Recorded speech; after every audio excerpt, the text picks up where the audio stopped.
Hello everyone. Now, I am telling you a tale. Let's listen all together. A farmer once had a faithful dog called Sultan, who had grown old, and lost all his teeth, so that he could no longer bite. One day the farmer was standing with his wife before the house door, and said, "Tomorrow I intend to shoot old Sultan, he is no longer of any use."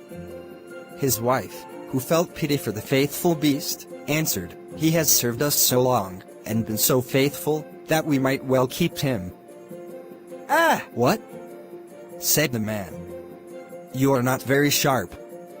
He has not a tooth left in his mouth, and no thief is afraid of him. Now he may be off. If he has served us, he has had good feeding for it." The poor dog, who was lying stretched out in the sun not far off, had heard everything, and was sorry that the morrow was to be his last day. He had a good friend, the wolf, and he crept out in the evening into the forest to him, and complained of the fate that awaited him. "Listen well," said the wolf, "and don't be sad. I will help you out of your trouble. I have thought of something. Tomorrow, early in the morning, your master is going with his wife to make hay, and they will take their little child with them, for no one will be left behind in the house. As usual, during work time, they will lay the child under the hedge in the shade. You lie there too, just as if you wished to guard it. Then I will come out of the wood, and carry off the child. You must rush swiftly after me.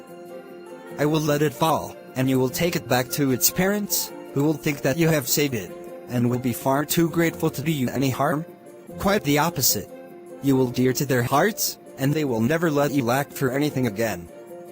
The plan pleased the dog, and it was carried out just as it was arranged.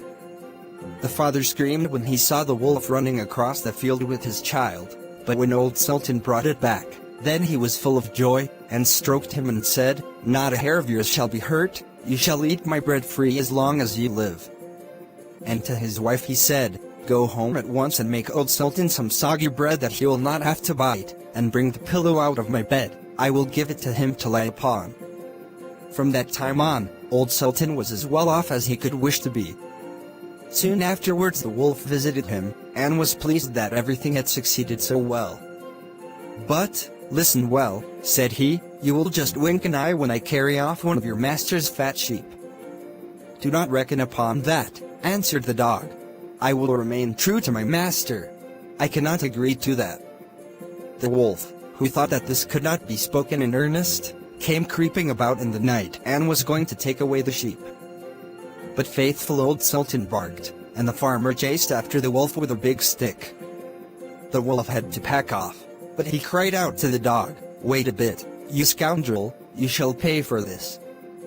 The next morning the wolf sent the wild boar to challenge the dog to come out into the forest so that they might settle the affair. Old Sultan could find no one to stand by him but a cat with only 3 legs, and as they went out together the poor cat limped along, and at the same time stretched out her tail into the air with pain.